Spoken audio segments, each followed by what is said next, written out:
आज का किस्सा कहानी शुरू करते हैं और आज की क्लास में हम लोग बात करेंगे बार ग्राफ के बारे में। तो चलिए क्लास को बिल्कुल स्टार्ट कर ही देते हैं और आप बच्चे जुड़ चुके हो मेरे साथ में, तो यस, स्टार्ट करने से पहले डू सब्सक्राइब द चैनल। आपने अगर एक डिवाइस से कर दिया तो और डिवाइस से करो, दोस्तों के साथ शेयर करो, इंस्टाग्राम पर रील में डाल दो, रील में या फिर जो भी शॉर्ट्स में है ना, ठीक है, व्हाट्सएप पर डाल दो। तो yes, share the channel, right. Okay, तो चलिए स्टार्ट करेंगे बार ग्राफ को। अभी देखिए, बार ग्राफ का बेसिकली यूज़ क्या होता है, जब आपको कंपैरिजन करना होता है, ठीक है, चीज़ों के बीच में। चीज़ें मतलब जैसे कि आपके मार्क्स हो गए, तो आपको अपने मार्क्स का कंपैरिजन करना है कि कब मेरे मार्क्स कितने ज़्यादा थे, कितने कम थे, वॉटेवर, है ना।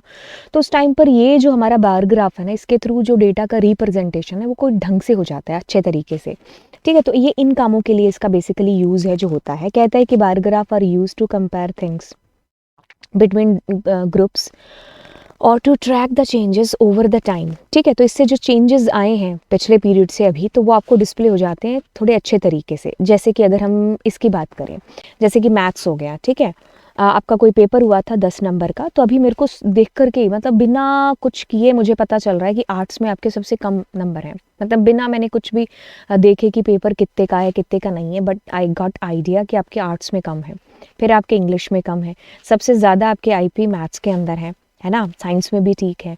तो यानी कि कहने का मतलब है कि आपको जो डेटा का रिप्रेजेंटेशन है ना, कंपैरिजन वाला, तो वो यहाँ पर अच्छे तरीके से हो जाता है, तो तब हम इसका यूज़ है जो करते हैं, ठीक है।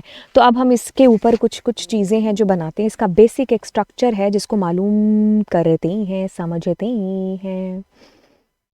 हाँ, तो चलिए अभी हम क्या करते हैं, ऐसा ही सेम अपना डेटा फ्रेम है जो बनाते हैं। ओके, तो ये हमारा लाइन प्लॉट बना हुआ है ना यहाँ पर, ठीक है।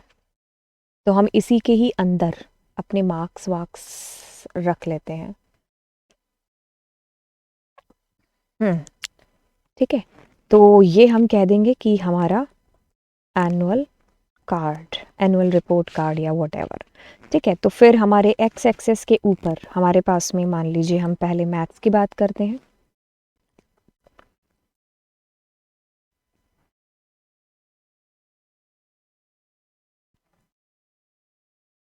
इंग्लिश की बात करते हैं, और कौन है, आईपी की बात कर लेते हैं, ठीक है। ओके, सो अब क्या करते हैं, प्लॉट करते हैं हम पी एल टी डॉट। अब हम कौन सा ग्राफ यूज़ कर रहे हैं, बार, तो बार के लिए बार यूज़ होगा। अब इधर एक्स एक्सेस आ जाएंगे और इधर हमारे वाई एक्सेस आ जाएंगे, ठीक है। तो जब हम इसको प्लॉट करेंगे तो ये हमें कुछ इस कदर इस प्रकार से प्लॉट होकर के मिल जाएगा। बहुत इजी है, बहुत सिंपल है ग्राफ के अंदर चीज़ें, ठीक है। तो हमने क्या किया, 10 23 10 50, तो इसको थोड़ा सा सही ढंग से कर देते हैं, जैसे कि इसमें 40 कर दिया और इसमें 55 कर दिया, ठीक है। तो जिससे आपको और अच्छे तरीके से आपका ग्राफ है जो डिस्प्ले हो। ओके, सो या दिस इज़ कमिंग कि मैथ्स के अंदर इतने आए हैं, साइंस में इतने हैं, इंग्लिश में, आईपी में, ठीक है। तो देखो कितने अच्छे तरीके से आपको जो चेंजेस हैं वो मालूम पड़ रहे हैं, है ना, ठीक है। तो अब अपने क्या करते हैं, इसका एक और तरीके से हम ग्राफ बनाते हैं कि हमारे पास में एक CSV फाइल है। मैं पहले CSV का डेटा आपको शो करा देती हूँ।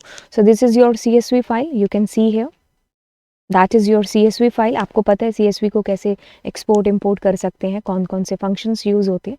तो ये हमारा डेटा है, इसमें क्या है कि कुछ सेल्स का डेटा है कि जैसे वीक 1 में सेल क्या हुई, वीक 2 में, वीक 3 में, है ना। तो ये आपका पूरा एक निचोड़ है आपकी सेल्स का कि जो है मतलब मंडे संडे को क्या थी, है ना, फिर मंडे को एक कंक्लूजन निकाल रहे हो आप पूरे मंथ का, है ना, फिर ट्यूसडे जो थे उनमें क्या थी, फ्राइडे को, संडे को, वटेवर, ठीक है। तो ये है, ये है। अब अपने क्या करते हैं, इसका पाथ कॉपी करते हैं, ठीक है। आपको पता है कि अपनी CSV फाइल को कैसे लेकर के आया जा सकता है ना। तो अब हम ये सारी चीज़ें हटाते हैं, ये भी हटाते हैं, ठीक है, और अपना डेटा फ्रेम ले लेते हैं। तो डेटा फ्रेम के अंदर क्या होगा, हमारा PD डॉट रीड, रीड कर रहे हैं ना हम, एक सेकेंड, रीड कर रहे हैं ना हम, रीड अंडरस्कोर CSV। तो ये हमारी CSV फाइल आ जाएगी। तो अभी ये रॉ बनाने के लिए बाहर R डिक्लेयर कर देंगे। ओके, तो ये हमारी आ गई, ठीक है। तो अब हम क्या करते हैं, यहाँ पर मैं क्या करने वाली हूँ बेसिकली इसके अंदर data frame dot plot function को कॉल करूँगी। अब आप कहोगे प्लॉट क्या, तो आपको लाइन बनानी है? नहीं, क्योंकि जो डीएफ हमने डेटा फ्रेम बनाया है ना, इसके अंदर प्लॉट फंक्शन है। अब मैं बार ग्राफ कैसे बनाऊंगी? मैं इसमें एक काइंड पैरामीटर लिखूंगी और उसके अंदर लिखूंगी कि मुझे बार बनाना है। ठीक है, एक सेकेंड रुको, ये सारा गड़बड़ हो गया।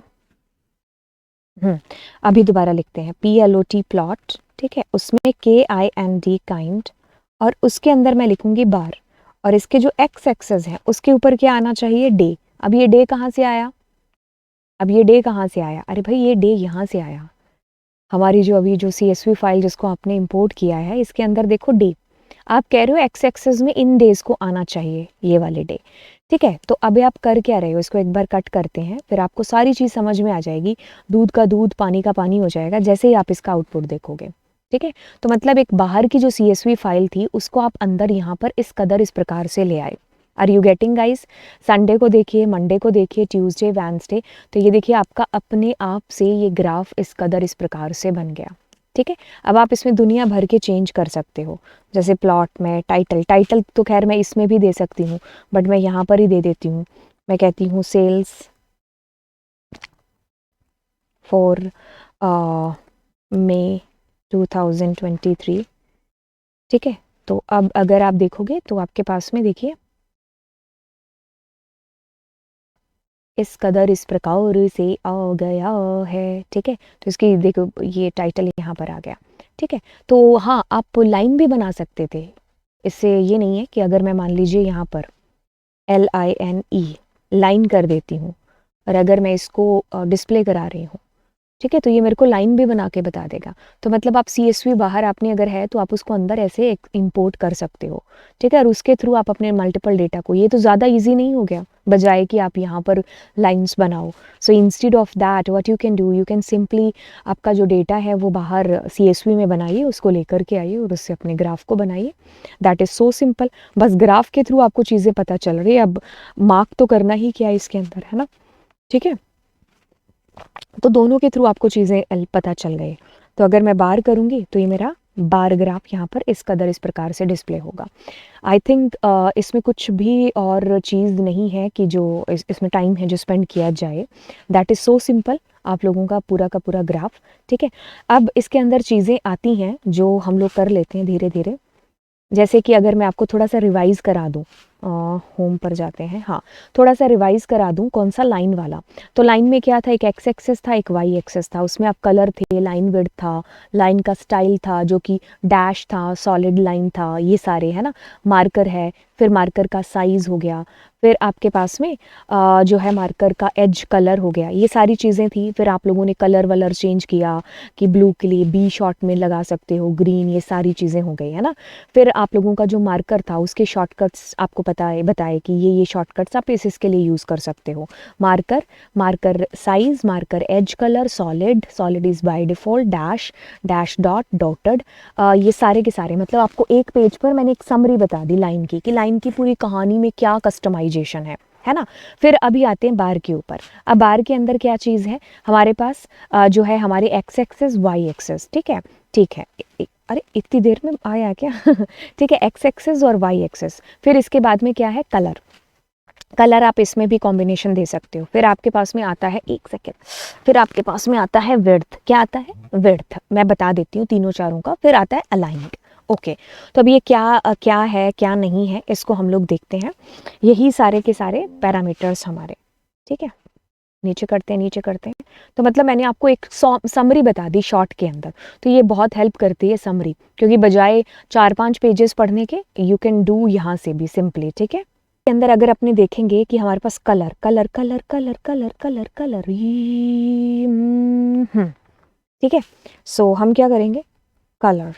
कलर के अंदर लेट सपोज कि हमारे पास तो काफ़ी सारे ग्राफ है ना यहाँ पर, है ना? तो आपको एक लिस्ट में देना पड़ेगा। जैसे मैंने कहा रेड, जैसे मैंने कहा पिंक, जैसे मैंने कहा येलो, ये जैसे मैंने कहा ब्लैक, है ना?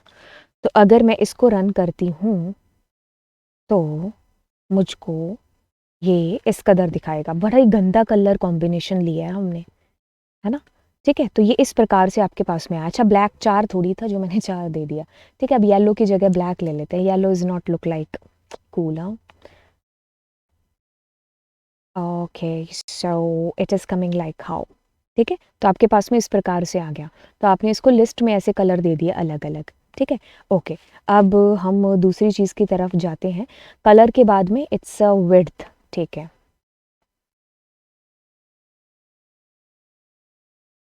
तो विड्थ में मान लीजिए आप 9 दे देते हो। तो अब अगर हम देखेंगे इसको, oh my god, it's really young. Okay, so yes, you can give height, means to say कि 0 पॉइंट में ही रखते हैं अपने। so like how it is coming। ठीक है, तो आप कम ज़्यादा इसकी विड्थ है जो बेसिकली कर सकते हो। ठीक है, ओके। सो उसके बाद में हम लोग करते हैं अलाइंग। ठीक है, तो हमारा जो बाय डिफ़ॉल्ट है विच इज़ सेंटर अलाइंग। तो हम यहाँ पर, ठीक है, अलाइन। तो मैंने अलाइन में लिखा, क्या लिखा, एक सेकेंड हम देखते हैं। अलाइन मतलब बोले तो वैसे इसमें दिखाई नहीं देगा, हम इसकी एक बार विड्थ चेंज करते हैं और अलाइन भी हटाते हैं। फिर आपको अंतर सम बताएंगे कि दोनों में क्या अंतर, मतलब अलाइन का क्या यूज़ है बेसिकली। अभी एक बार डिस्प्ले कराते हैं इसको। ओके, सो अभी देखो क्या चीज़ आ रही है। ये जो हमारा, ध्यान से देखो, ये जो हमारी ये जो लाइन आ रही है ना, ये देखो ये जो लाइन आ रही है हमारी, एक्सटिक्स आ रहे हैं जो हमारे, तो ये देखो ये क्या आ रहे हैं, मिडल में आ रहे हैं, बीच में, है ना। तो हमारा जो बाय डिफ़ॉल्ट है वो क्या है, वो भी सेंटर है। तो अपने क्या करते हैं, इसको एज रखते हैं, तब आपको अंतर आएगा। क्या रखा मैंने, एज।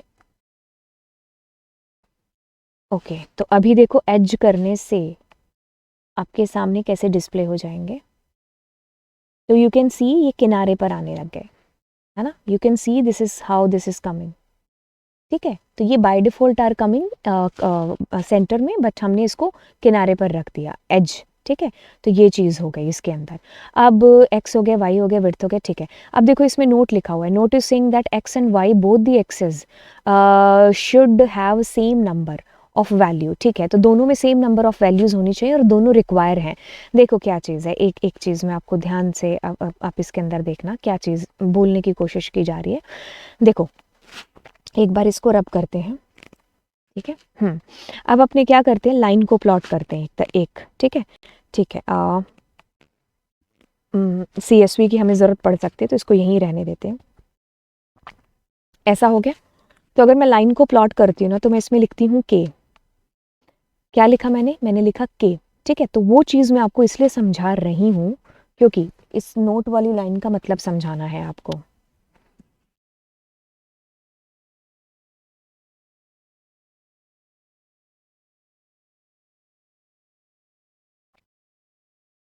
ओहो, that's my bad. So I need to give their PLT. Okay, so see here how the answer that is coming. इसमें आपने क्या किया है, देखो 11, 22, 33 और 44, है ना। तो देखो ये वाई एक्सिस पर वैल्यूज़ आ गई ऑटोमेटिकली, और एक्स एक्सिस की वैल्यूज़ को ये खुद ब खुद अपने आप लेकर के आया। मेरे बच्चे क्या चीज़ हुई, ये जो वाई एक्स एक्सिस की वैल्यू अपने आप आई इसके अंदर। लेकिन यहीं पर अगर मैं बार यूज़ करती, BAR बार, ठीक है, तो उसके अंदर हमें एरर आ जाती। ठीक है, बार के अंदर ये कहता एक मिसिंग है। तो ये यही लाइन कह रही है कि इसमें दोनों रिक्वायर्ड होते हैं, लेकिन जब हम लाइन को प्लॉट करते हैं ना, तो उसमें अगर हम एक ही देते हैं पैरामीटर, तो वो एक्स एक्सिस ऑटोमेटिकली अपनी तरफ से मान लेगा और वाई एक्सिस को उसको मानेगा, अगर एक इंडिविजुअल अगर आपने दिया हुआ है। ठीक है, ओके। तो इसके अंदर ना एक चीज़ है जो बतानी है, इसको अपने कंट्रोल Z करते हैं और वो ही लेकर के आते हैं। दिस वाज, एक बार इसको रन करते हैं। इसमें एक इम्पॉर्टेंट चीज़ है जो रह गई है, क्या है वो इम्पॉर्टेंट चीज़। चीज़ कहती है कि ज़रा इधर हट के, हमने कहा ओके। सो बार एच बताना है आपको। बार एच क्या है, बार एच क्या है, आपका जो डेटा आई से आ रहा था ना, अब वो आई से हो चुका है। सो यानी कि उसकी गर्दन टेढ़ी हो चुकी है, यानी कि इट्स हॉरिजॉन्टली। सो आपके एक्स एक्सिस इधर है, वाई एक्सिस इधर है, फर्क कुछ भी नहीं हुआ है। ठीक है, so this was coming I से, तो अभी आई से आ रहे हैं, that's it, this is the difference. ये मैंने अभी अभी बाद में देखा है। इसके अंदर एंड इसमें कोई बार एच के अंदर हमारे पास में हाँ एक इम्पॉर्टेंट चीज़ जो भूलना नहीं है, भूलोगे नहीं पक्का, ठीक है। ये इम्पॉर्टेंट चीज़ आप जो है 12th क्लास के अंदर वाइवा के अंदर पूछी जाती है एंड ऑफ कोर्स ये पेपर में कहीं ना कहीं छुपके से आ सकती है, तो इसको याद रखोगे पक्का, भूलोगे तो नहीं, ठीक है। देखो बार के अंदर हमारे पास WIDTH विड्थ क्या कर रहा था, विड्थ चेंज कर रहा था, लेकिन बार H के अंदर ये क्या है, हमारा हॉरिजॉन्टली है, इसके अंदर H फॉर हाइट यूज़ होगा, ठीक है। और इधर क्या था, बार था, इसमें विड्थ यूज़ हो रही है, इसमें पैरामीटर हाइट यूज़ होगा। इसको याद कैसे करेंगे, बार H है तो H बोले तो हाइट, वैसे ही हॉरिजॉन्टल है लेकिन हम इससे हाइट याद कर लेंगे, ठीक है। बस ये वाली चीज़ जो आपको बतानी है हाइट वाली, तो इसको थोड़ा सा ध्यान रखना एंड तो चलिए फिर, ठीक है। तो बेसिकली यही सारी चीज़ें थी। अब अगली क्लास में मैं आपको हिस्ट बताऊंगी, नहीं अगली क्लास में मैं आपको पोल कराऊंगी, ठीक है। तो पोल के थ्रू ये कंसेप्ट क्लियर करेंगे और उससे अगली क्लास में मैं आपको हिस्ट कराऊंगी, देन आपको पोल कराऊंगी और फिर हमारा ये टॉपिक हो जाएगा, ठीक है। तो चलिए फिर आपसे मिलते हैं अगली क्लास में। Thank you so much and yes do subscribe the channel, ठीक है। तो चलिए फिर बाय बाय।